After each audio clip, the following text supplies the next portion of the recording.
Welcome, my name's Chris, and I'm back this week with another lesson for you. This is for jazz guitarists who are looking to improvise and learn the 12-bar blues. This is a series of videos I'm doing on the 12-bar blues and just resources for aspiring jazz musicians or anyone that wants to improvise better. This concept I'm going to teach you today is specifically a Barry Harris approach to playing scale outlines on this blues form.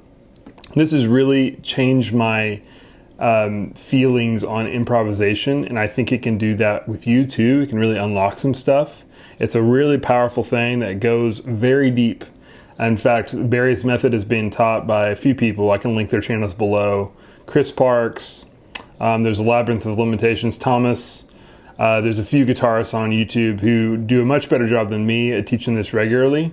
And I never studied with Barry, but I have really learned a lot of stuff from them.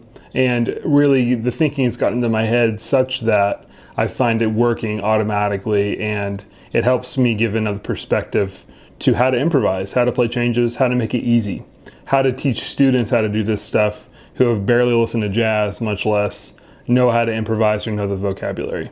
So this is going to be great. I'm going to jump in this with you. I've got 3 things here.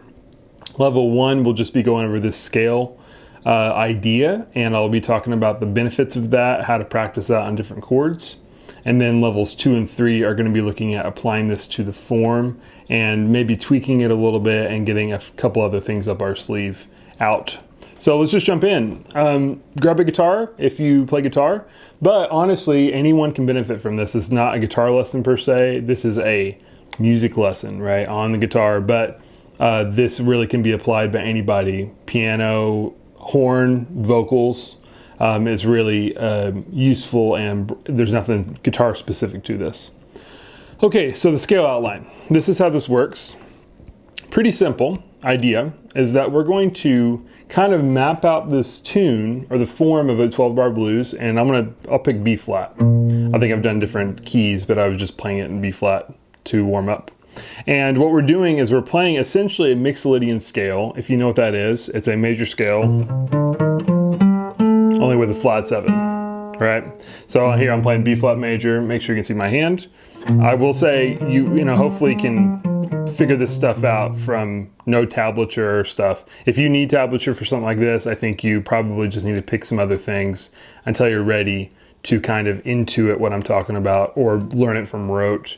We don't want to get too in the weeds here, right? We want to make sure we're understanding where to play these scales and stuff. So that's a great position for the guitar. Thickest string, and I'm playing it 5 through 8 every finger, and I'm just playing this B flat major shape, and instead of 7th fret, which is typical, I've got 6, 8, 5, 6, 8, 5, 6, and that's that flat 7. So we have 1, 2, 3, 4, 5, 6, flat 7. And how you play this scale outline specifically is we're going to stop at 7 and go backwards. That's what I've written down there, up there, right? So 1, 2, 3, 4, 5, 6, 7, 6, 5, 4, 3, 2, 1. And the beauty to this, there's so many things. I'll have to limit myself here, but the beauty to this idea is that we have chord tones on every strong beat, on every quarter note. And then we have passing tones on the off, right? So we have 1, 2, 3, 4, 1, 2, 3. So I'm left with this on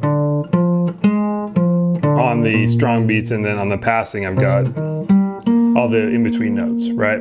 So immediately out of the gate, that is really lining up how harmony and melody work. Now, that's not to say that melody always follows this rule, of course. There are many times we might have a chord tone on a weak beat, but nonetheless, this is really underpinning the harmony when we just play this. Right, sounds like this.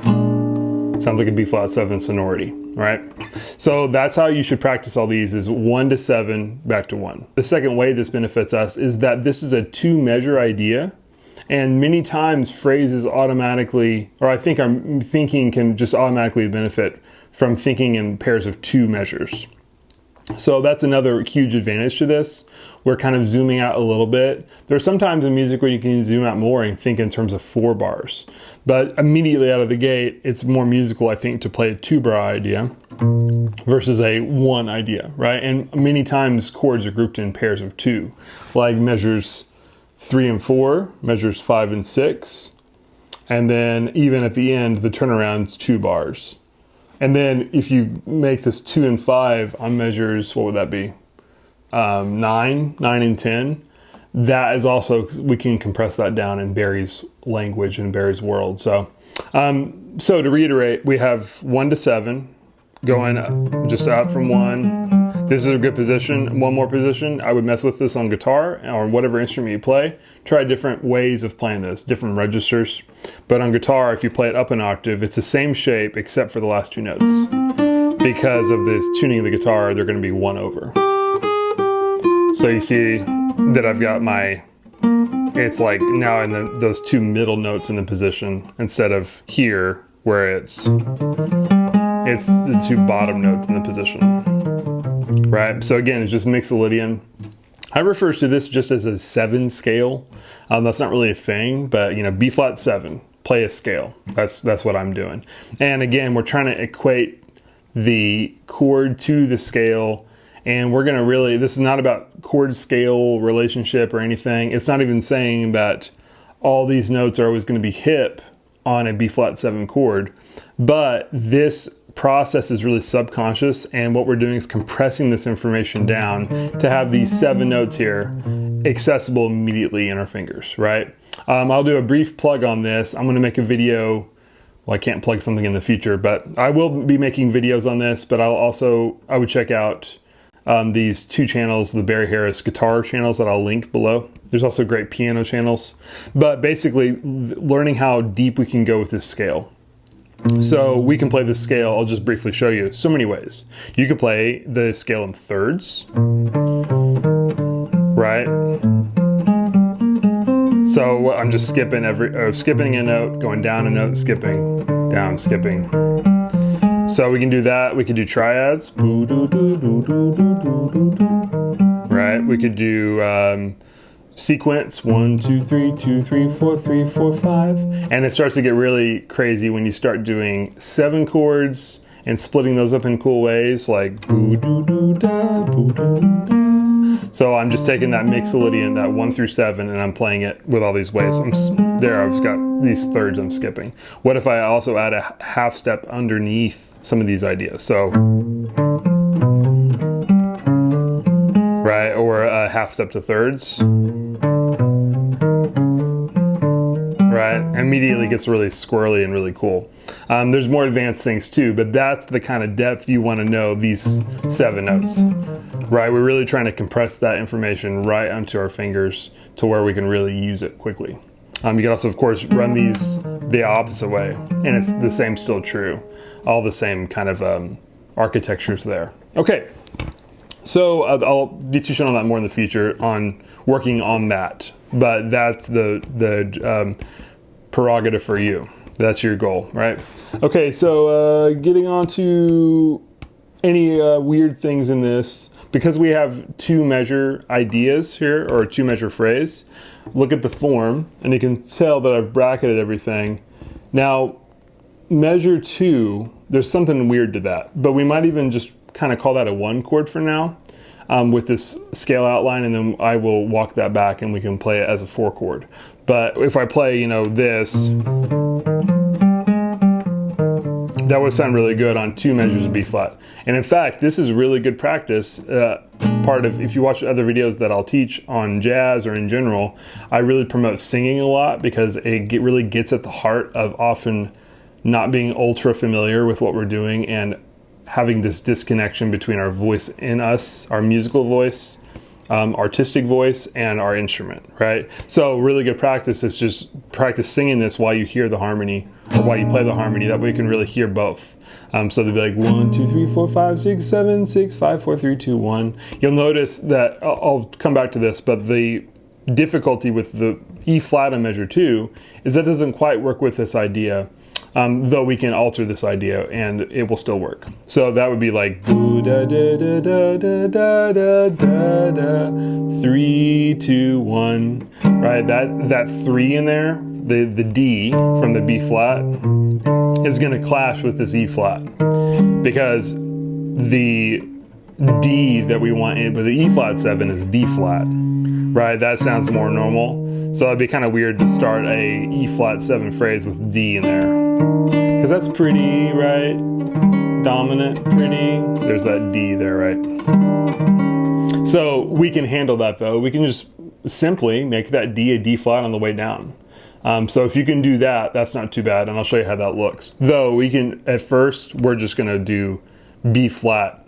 Essentially one time for measure 1 and 2, again for measure 3 and 4, right? Another bracket.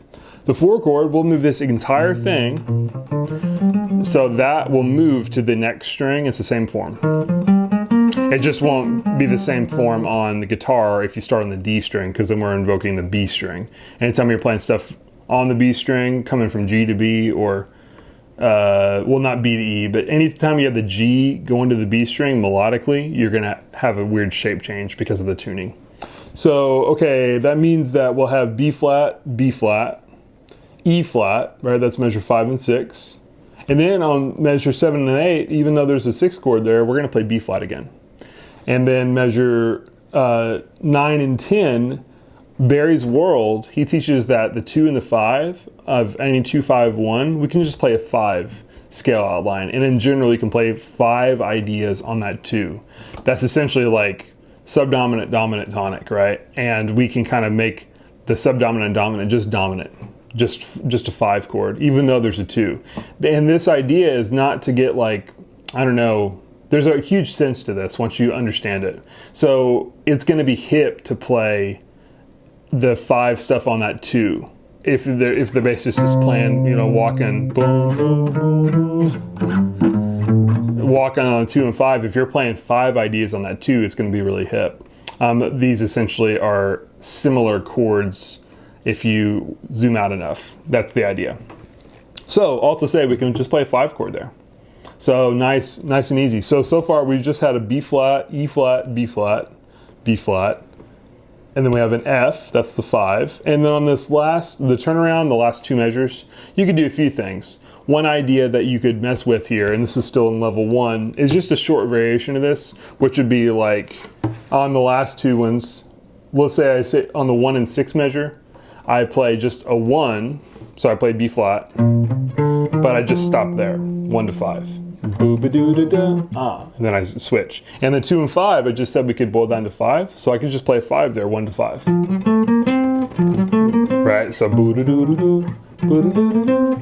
Perfect. And that kind of takes care of that for now. You could make that one bigger outline, but for now, we'll just do that. And in general, that's an okay thing to do. You can always make it short. I hope you're with me still, because the scale outline idea, it really is going to help you. And this is, I'll preface this by saying, like, what I'm about to play, I'll just play the whole thing through. We're not going to play this in solos, obviously, but we need this information deeply, right? We really deeply need this integrated information to really hear the harmony in our playing, to kind of compress this data into our fingers. That's the idea here. It's not so much about, I'm going to play this kind of boring phrase, you know, starting 1, 2, 3, 4, 5, 6, 7. But I really want that there, so that way when I do go to improvise, I've got a lot of built-in symmetry, built-in sense making in my lines. It's not so, what note do I play? It's more like my hands are already going to the right notes, or I say right, or they're going to hip notes that I can use, right? That's the idea. Okay, so here's the run through. You can try this with me, and we're gonna go nice and slow. Again, measures 1 and 2 will be B flat. Let's just play it B flat for now. Measure 3 and 4 will also be B flat. We'll play the form twice, so up and down 2 times. Measures 5 and 6, we have an E flat, right? Just 1 time. And 7 and 8, we have a B flat. And then the last line, we're gonna play an F, that's our 5. And then we're gonna play short 1 and a short 5. So we're gonna play a B flat short and an F short. I'll write that in the description too, if you wanna follow along with that outline idea. So just the outlines of this, what we're about to play. So, okay, here we go, nice and slow. 1, 1, 2, B flat,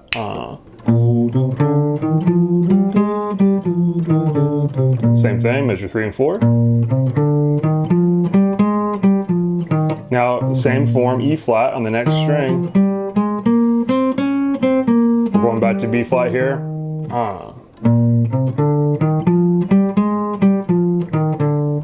Now the 5, F. And then the last 2 bars, we're doing the short one. Short 1, just 1 through 5. Right?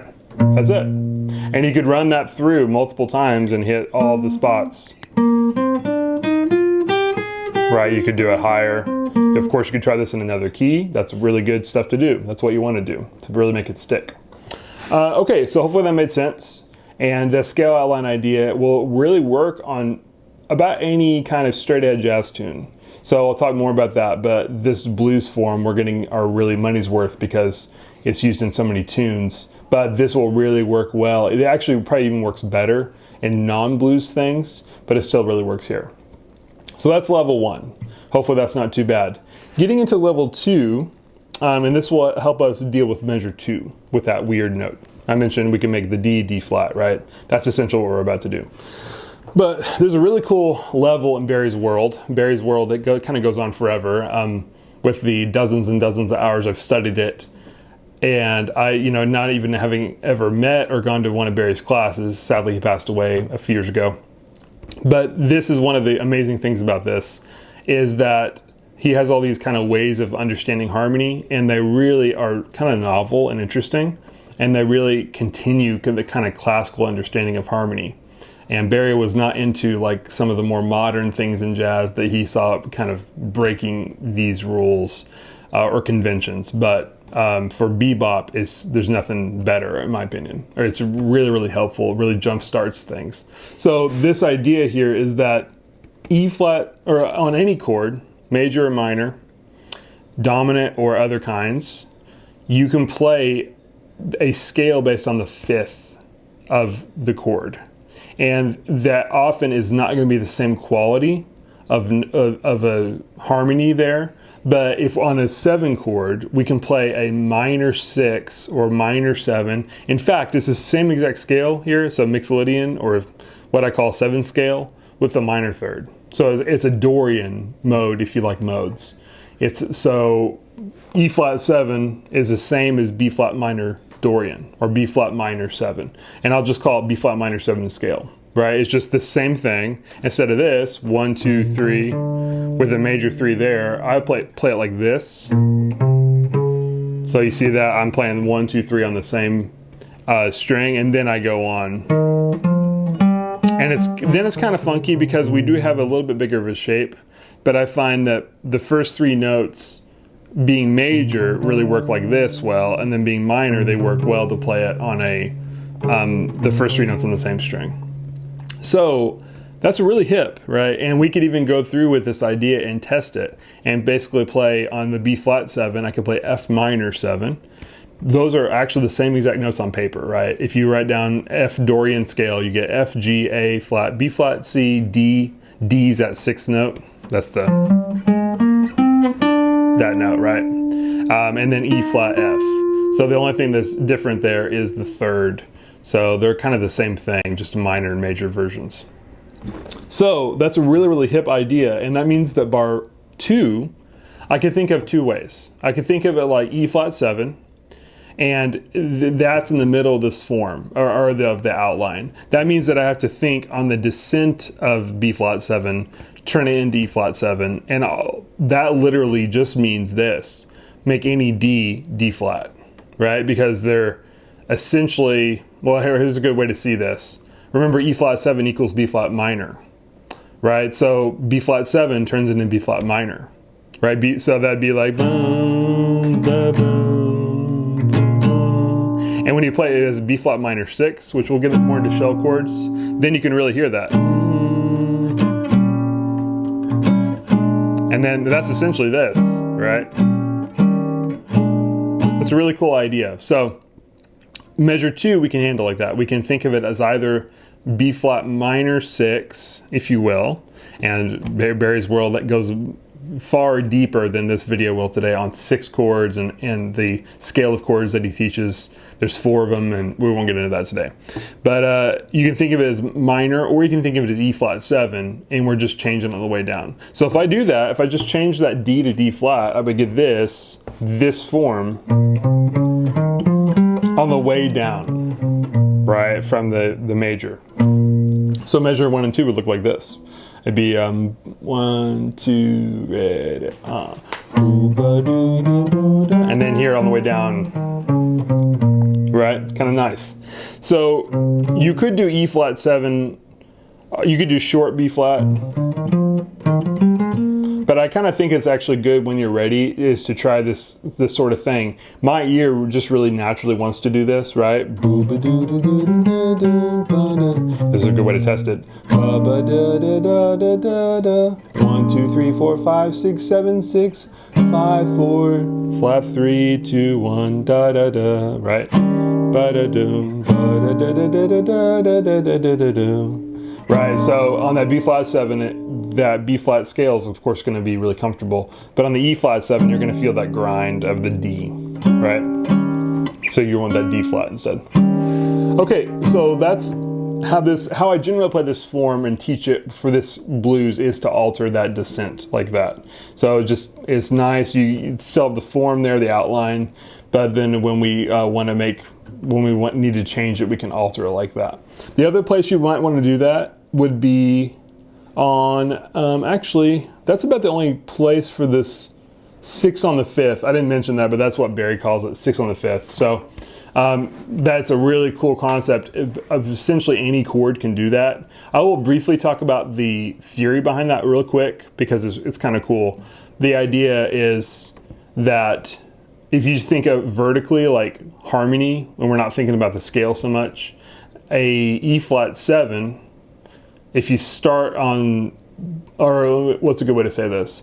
E flat 7, if you build it out more, we get E flat 9, right? Which would include an F. So E flat G, B flat, D flat, F. And now E flat 9, you can see on the top of that, there's a B flat minor triad. So that's the idea, right? And if you have B flat minor 6, there's that G that's also in the E flat chord, right? So it kind of comes back on itself. We have this. So that's why a minor 7 or a minor 6 chord or minor 7 or minor 6 scale idea works on the 5th of a dominant chord, right? And this stuff is weird until it's not, right? So take your time with it and you'll figure it out eventually. Once you want to kind of test this idea, you could do it on all the dominant chords. Meaning we could play B flat 7. What if I do this first 2 bars like I just showed you? So I'm altering it on the descent, and I have the end of minor 3, 2, 1. So for me, I'm kind of thinking B flat 7, B flat minor, and then I go back right into B flat 7 on bar 3 and 4. What if I do there though? Because I've already played the B flat. What if I do the 5th of that and make it the minor version of that? So that'd be F minor. And now I'm thinking F minor Dorian essentially, and I'm playing that instead of B flat 7 because they're the same thing. And you should hear kind of a congruent sound. And this on off thing, it still works. We basically have 5, 6, 7. My bad. 5, 6, 7. 1, 2, 3, 4. It doesn't always work right. The 4 is not in the key, but it would be 5, 5, 6, 7. 1, 2, and that 5, 7, 2, that's really hit. 5, 7, 2, 4, 4. And that's even kind of hip, right? It's kind of cool to have that all in the air. Right, so when I can start making the ideas off of F minor on that B flat 7, I kind of liken it to, I don't know, it's like if you're all designing, if you're in a class that's designing a kite or something, you are jumping into the class, you're coming in week 4 or 5, and you can just like borrow someone else's like cool design, and you're a lot farther along. It's more sophisticated immediately, or you're jumping in the deep side of the pool. when you're thinking about stuff off the 5th or the 3rd. So that's one of the reasons Barry's method is so hip, in my opinion. Okay, so I don't want this to be too long, but let's give this a shot here with the minor chords on this form. So I'm gonna be playing, like I said, the first one's gonna be the same. And then I'm gonna go to F minor. And then I'm gonna do the E flat 7. I'm gonna do that as a B flat minor. So I might do it here. Or here. Then back to the B flat. And then the 5, I could do it. I could do C minor. Right, that's the idea. So let's give this a shot a little bit so you know how to work on it, okay? Here we go. So 1, 2, 3, now minor, now F minor. E flat 7, I'll just go ahead and do it normal. Back to B flat. Now F, I can do C minor. Back to B flat, right? And you can do F minor there. And again, try to find these all over the guitar or whatever instrument you play. Try to sing them, right? It really makes you good. One final thing, I don't want to make this too long, but I need to get this last point in here. So there's a couple other tweaks we can do basically. It says fixing bars 2, 6, and 8. So 2, 6, and 8 were funnily the channels I had growing up. Not just the 3, but those are the big ones.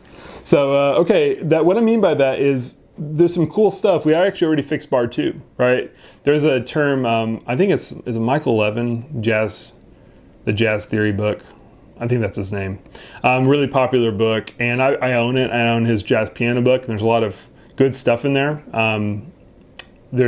I've supplemented it with other things from my understanding, but he talks about avoid notes, and that's a big kind of idea in like chord scale theory. And that bar 2 had that avoid note, right, of a major 7th on a dominant chord, essentially. So we fixed that. Bar 6, which is the second bar of 4, right, on this middle part of the tune. So I say right here. So what I mean by fixing this bar, it's actually fine on its own, but often we play on bar 6, we might play a sharp 4 diminish, and that kind of walks up to the 5th of the 1 on bar 7. This is a really, really common movement. Barry talks a lot about it as well.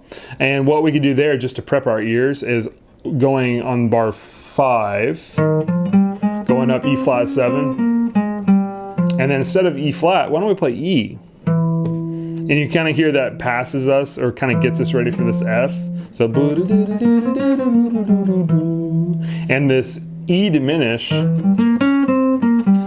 this is a big Barry idea, and it's also a kind of equivalent to a couple ways to see that, but I'll just leave it at that so far, is that this E diminish is kind of what we're hinting at, and landing on that with that outline I think really helps our ear, kind of shows us the next level, like this is what you can work on next, right? So that's what I would do there. That's bar 6, so I do up like that. Then bar 7, we could go into F minor, right? It's kind of cool. What's the other one? I was gonna say though, if you play the bar 7 as a 1, we can do the same thing. And that kind of leads us to this 2 chord, right? So that's another really cool movement. Right, that goes into a lot of tunes eventually, or a lot of licks, and lots of stuff we can hear. So to reiterate the changes, I think I caught them all. Oh, bar 8. No, I just talked about that one. So 6 and 8. So 1, 2, 3, 4, 5, 6, 7, 8. Yeah, so 6 and 8 were the ones we changed, and we're basically just going a half step above where we'd end up normally. And that kind of sets our ear up for the next chord. And then I talked about the ending. You could do short ones. You could get away with a lot of stuff on the end. You could do probably even a long 5. And this scale outline idea goes really, really deep. Like you can do tritone substitutions. You can do other possible chords in Barry's world. Like there's all these other kind of hip things we could play. but this is just getting our foot in the door. And I'll say, as I wrap up this video, the really big benefit here, I think, is that this gives kind of like left brain people, which I sometimes can be very much, and other times I feel like more right brain. And when I'm integrated and like working together, then it's the best case scenario, right? But when we just don't know what to practice, we don't know how to get around improvising, this scale outline idea is just so great. And I will come back with another video on this, but I want to wrap this up maybe by just showing you some of these ideas in real time. So maybe things you could do to get your like creativity kind of going. So out of this, there's a lot of stuff we could do, right? You could go, what if I go thirds? So I might go boo da doo da doo da doo. So I could just kind of do some of these on everything. I could do some third movements. I could do ba doo da doo da doo doo. Right, I did it from the top there.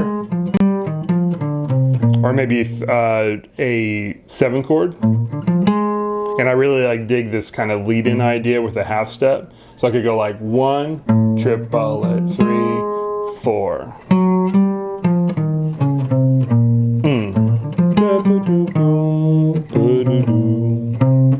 Right, there's so much we can do there.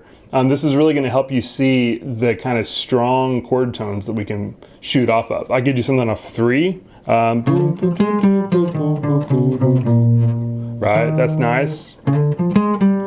Triplet off 3, 3, 5, 7, and then down in the scale. And I've got those like avoid notes all worked out because I'm not really thinking at that micro level. I'm kind of zoomed out a little bit. I'm thinking more B flat 7 to B flat minor 7, or B flat 7 to, I might think E flat 7, but that kind of, it's hard to describe here. It's just like so not here anymore. It's in my ears and my fingers. And I often wish I was playing more hip stuff, but now with this Barry stuff, I don't really feel that anymore. I just feel like, yeah, I'll play what I play, but I've got a really good way to water this plant, right? Some other ideas, like what if on the, I play, what's some good stuff here? Some of those thirds, let's do it on E flat. So I could go like,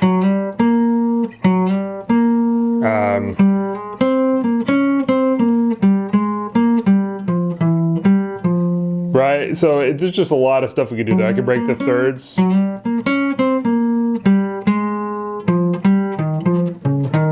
You hear those thirds, right? And it's really hard to describe exact ways this works, but it really does work. You're gonna find your ability just to kind of play. In fact, I'll try this real quick. I'm just gonna try to play the changes. I'll leave you with this because I'm already half an hour. I wanna play the changes here, unaccompanied, and I wanna see if you can hear the changes. And I'm really using the scale outline idea. I really credit this for me being able to get around the guitar and keep harmonically and melodically above water, right? So let's give it a shot, and I'll leave you this. I'll see you next time, and like this video if it's been helpful. I'll be back with more stuff on the 12-bar blues, shell chords, scale outlines, how to practice this stuff, all this stuff that's helped me, and I'm trying to just pass it along. So I'll see you next time. Thanks.